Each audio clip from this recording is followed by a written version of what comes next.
Hello मेरे प्यारे से दोस्तों, जैसा कि हमने पिछले एपिसोड में देखा था कि शी हाउ इमॉर्टल सीड के डोमेन में आ चुका था, जहां पे इमॉर्टल सीड वो लेडी शी हाउ से कहती है कि तुम यहां पे कल्टीवेशन कर सकते हो, मगर मेरा जो गर्व है उस पे कुछ क्रैक्स आ चुके हैं और उसे सील करने के लिए मुझे हेवनली माइंडिंग लिक्विड चाहिए होगा जो कि तुम्हारे मास्टर के पास है। और अगर तुम ऐसा करते हो तो तुम यहाँ पे कल्टीवेशन कर सकते हो। साथ में मेरा प्लेसेंटा यानी कि मेरा गर्व यहाँ पे तुम्हारी मदद करेगा तुम्हारी कल्टीवेशन को इंक्रीज करने में और हेवनली ट्राइबुलेशन से तुम्हें बचाने में। वहीं पे शी हाउ अपनी कल्टीवेशन को स्टार्ट कर देता है, जहाँ पे हेवनली दाव ट्रिगर हो जाते हैं और शी हाउ हेवनली दाव के रूल को पूरी ही तरीके से रिवर्स करके अपने दाव को क्रिएट करता है और फाइनली शी हाउ दाव रैलम में प्रमोट हो जाता है। और मेरे प्यारे से दोस्तों, इस एपिसोड को स्टार्ट करने से पहले मैं अपने व्यूवर्स और जिन प्यारे भाइयों ने मेरी पिछली वीडियो पे कमेंट किया है, मैं उन सबको तहे दिल से धन्यवाद कहना चाहता हूं। साथ में मेरे प्यारे से नए व्यूवर्स, आप भी इसी तरीके से कमेंट कर सकते हैं। मैं आपके कमेंट का स्क्रीनशॉट लेके अपनी नेक्स्ट वीडियो में उसे शो ज़रूर करूंगा। साथ में मेरे प्यारे दोस्तों, चैनल पे अगर नए आए हैं तो प्लीज़ चैनल को लाइक शेयर सब्सक्राइब करके हमें सपोर्ट करें। साथ में मेरे प्यारे से दोस्तों, 1000 कमेंट को जल्द से जल्द कंप्लीट कर दें। इसका नेक्स्ट एपिसोड तुरंत ही अपलोड हो जाएगा। अब बिना देर के इस एपिसोड को हम स्टार्ट करते हैं। इस एपिसोड की स्टार्टिंग में शी हाउ अपना दाउर रैलम अचीव कर चुका था, जहां पे शी हाउ कहता है कि मैंने अपनी बॉडी को सुप्रीम इमॉर्टल सीड में कन्वर्ट कर दिया है, जिसकी वजह से मैं दाउर रैलम को अचीव कर चुका हूं। और अगर मैं यहाँ पे अपने हेवनली टेक्निक और हेवनली ट्रेजर्स को भी मर्ज करता हूँ अपने दाव रैलम से, यानी कि उसे कंबाइंड करता हूँ, तो इसकी पक्का गारंटी है कि मेरा लेवल और भी ज़्यादा अपग्रेड हो जाएगा और मेरी टेक्निक्स और मेरे ट्रेजर्स और भी ज़्यादा पावरफुल हो जाएंगे।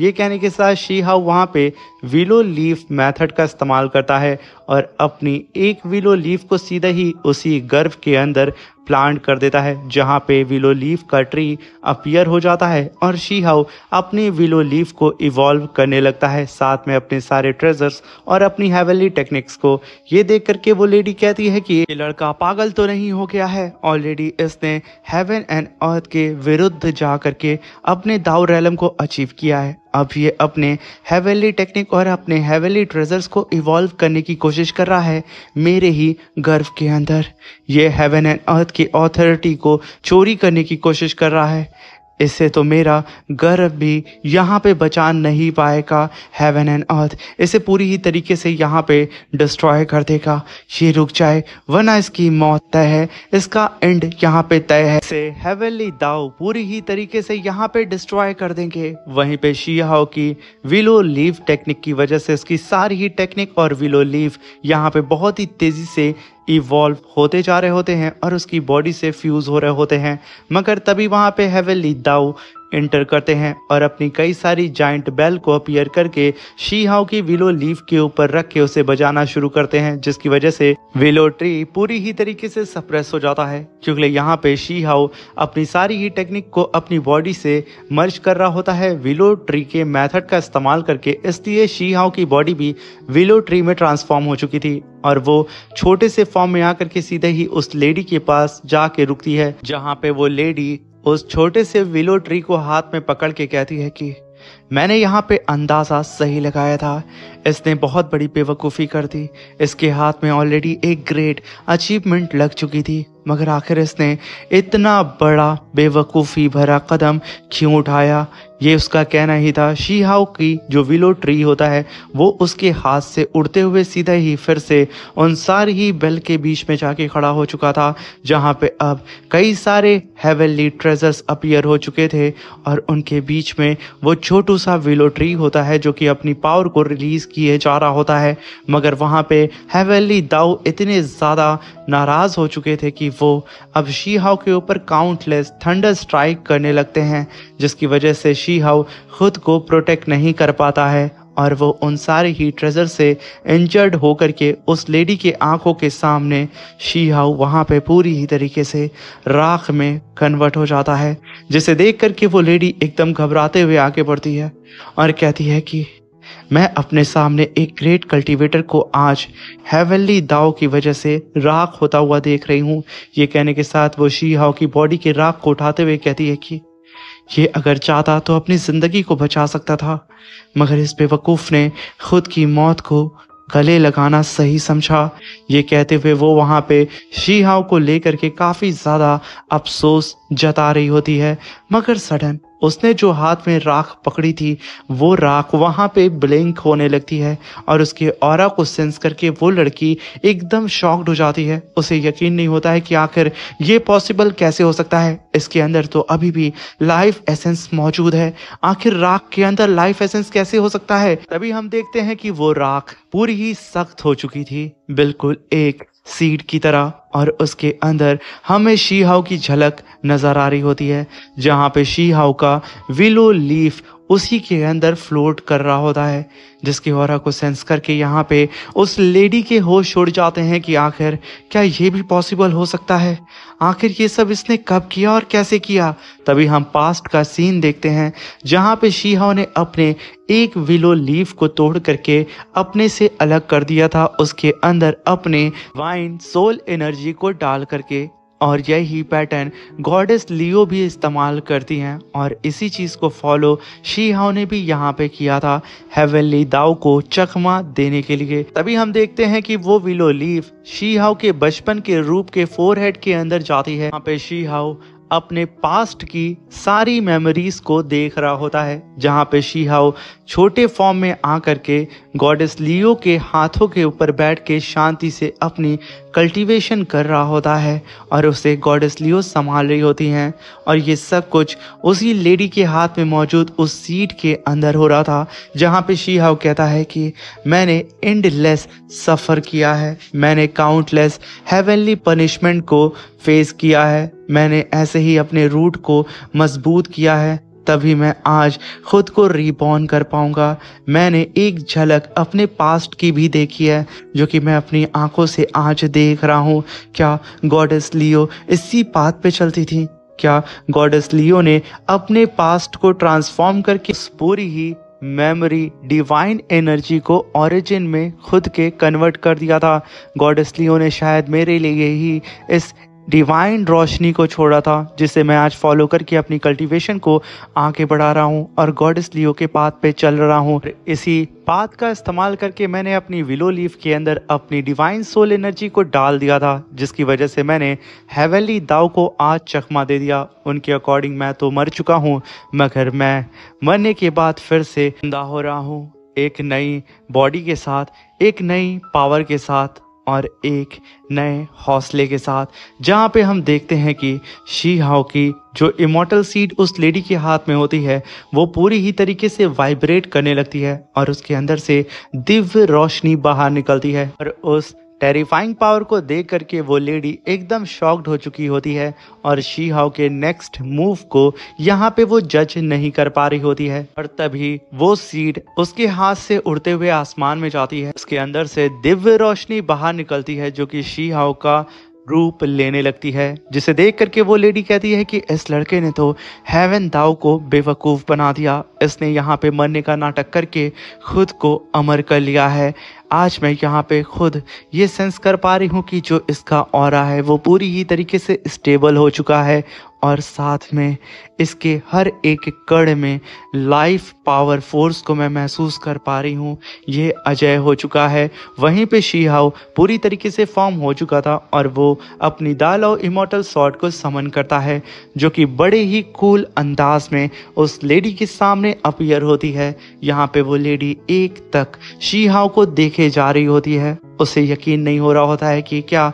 इस ऐसे निर्दयी एरा में ऐसा भी कोई पावरफुल कल्टीवेटर हो सकता है। तभी शी हाओ काफ़ी पावरफुल स्लैश अटैक उसी डोमेन के अंदर करता है, यानी कि उसी गर्व के अंदर, जहाँ पे वो स्लैश अटैक ऊपर जा करके पूरे के पूरे आसमान को दो हिस्से में फाड़ करके रख देता है। तभी वहाँ पे शी हाओ शांत होता है और उस लेडी से कहता है कि आपका बहुत बहुत शुक्रिया कि आपने अपने गर्व के अंदर मुझे जगह दी और मुझे प्रोटेक्ट किया। और मैं वादा करता हूँ कि आपके गर्व के ऊपर जितने भी क्रैक्स हैं मैं उन सबको भर दूंगा और आपको सेफली अपने पास रखूंगा। अगले एरा तक आप यहाँ पे आराम से अपनी कल्टीवेशन को कर सकती हैं। आपको किसी भी ह्यूमन के साथ फ्यूज़ होने की ज़रूरत नहीं है। मैं शी हाओ आपका ख्याल रखूंगा, ये मेरा वादा है। ये सुनकर के वो लेडी एकदम मनमोहित हो चुकी थी। तभी हम देखते हैं कि शी हाओ भी वहाँ से टेलीपोर्ट होकर के जा चुका था। तभी वो लेडी शी हाओ को जाता हुआ देख के कहती है कि लड़के ने आज जो एक्सपीरियंस किया है इसे आज तक किसी भी एरा में किसी भी कल्टीवेटर ने एक्सपीरियंस नहीं किया होगा और ना ही आज तक कोई भी एक कल्टीवेटर इस पाथ पे चला होगा। चूँकि ये पाथ यकीनन बहुत ही ज़्यादा ख़तरनाक है और मैं आशा करती हूँ कि मैं इसे नेक्स्ट एरा में ज़रूर मिलूँगी और अगर ऐसा होता है तो यकीनन मैं इसके ही साथ फ्यूज़ होना सही समझूंगी। ये कहने के साथ वो एक तक शी हाओ को जाता हुआ देखती है और फिर वो कहती है कि अब वक्त आ चुका है कि मैं अपनी कल्टीवेशन को करूं और एकांत में चली जाऊं, क्योंकि मुझे जल्द से जल्द अपने गर्व के अंदर इवॉल्व होना होगा और ख़ुद को और भी ज़्यादा पावरफुल बनाना होगा और इस निर्दयी एरा में खुद को सेव करना होगा। ना ये एरा तबाही के अलावा और कुछ लाने वाला तो नहीं है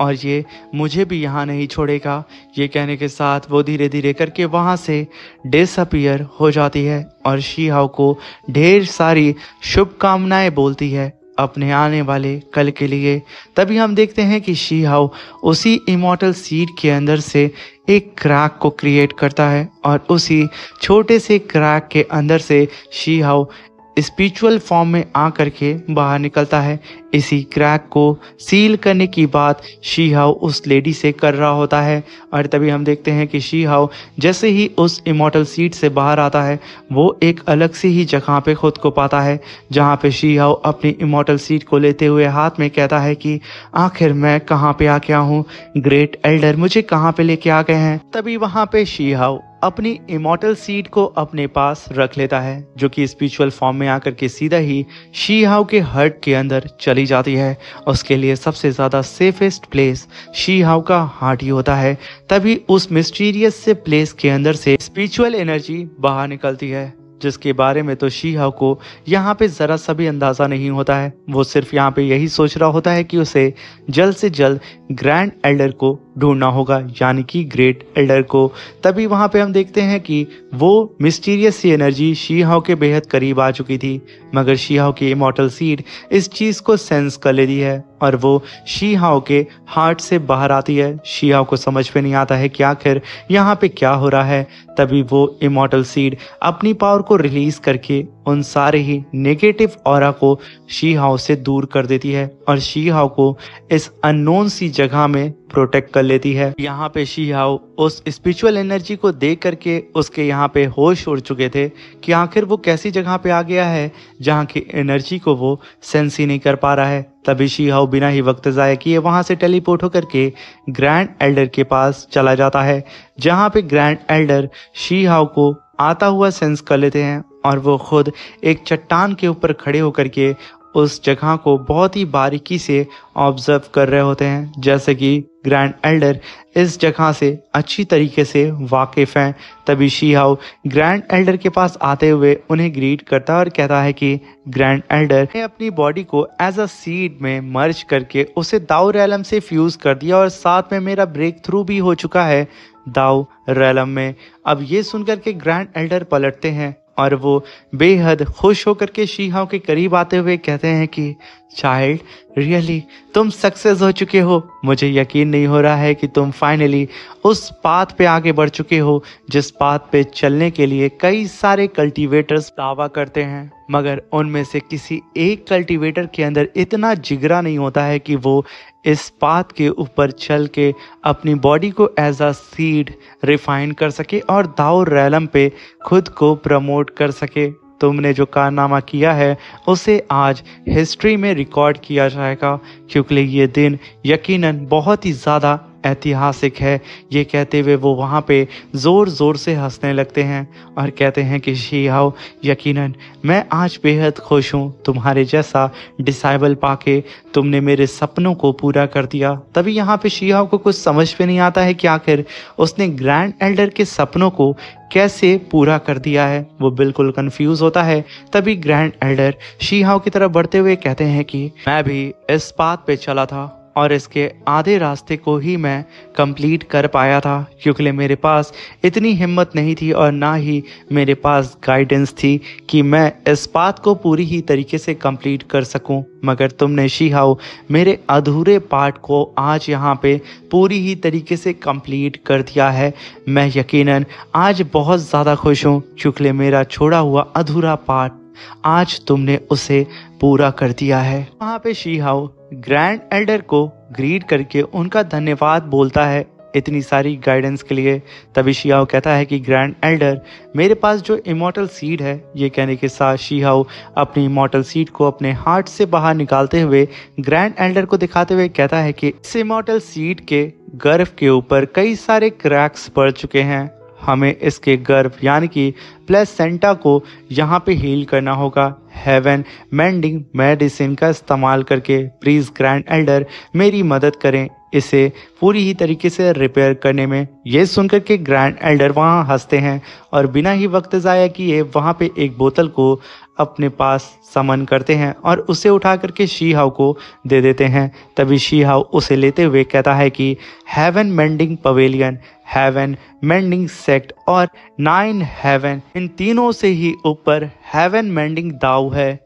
मगर मुझे आज तक नहीं समझ में आया कि आखिर ये किस तरीके की फोर्स है, ये किस तरीके की पावर है। ये कहने के साथ शी हाओ उस बोतल से थोड़े से लिक्विड को बाहर निकालता है, जो कि असल में उस बोतल में सिर्फ एक बूंद लिक्विड ही होता है, जिसकी टेरिफाइंग पावर को देख के शी हाओ एकदम दंग होता है और वो उस लिक्विड को उठा करके इमॉर्टल सीड के गर्भ के ऊपर लगा देता है। इसकी वजह से इमॉर्टल सीड के ऊपर लगे हुए सारे क्रैक्स यहाँ पे हील हो जाते हैं और वो पूरी ही तरीके से अब रिपेयर हो चुकी थी और उसके अंदर से एनर्जी बाहर निकलने लगती है। मगर तभी शी हाओ बिना ही वक्त ज़ाया किए अपनी इमॉर्टल सीड को अपने हार्ट के अंदर वापस से रख लेता है। मगर तभी वो अननोन सी जगह पूरी तरीके से वाइब्रेट करने लगती है। अब इसे देख करके ग्रैंड एल्डर एकदम अलर्ट हो जाते हैं और शी हाओ जिस जगह पे वाइब्रेशन हो रही थी, यानी कि जिस जगह पे भूकंप आया था, शी हाओ आगे बढ़ता है उसे देखने के लिए। ग्रैंड एल्डर उसका रास्ता रोकते हुए उससे कहते हैं कि शी हाओ रुक जाओ, ये जगह बहुत ही ज़्यादा खतरनाक है और तुम इस जगह में डील नहीं कर पाओगे। यहाँ पे तुम ये काम करो, तुम्हें यहाँ से अर्जेंटली तुरंत के तुरंत एकेडमी में जाना होगा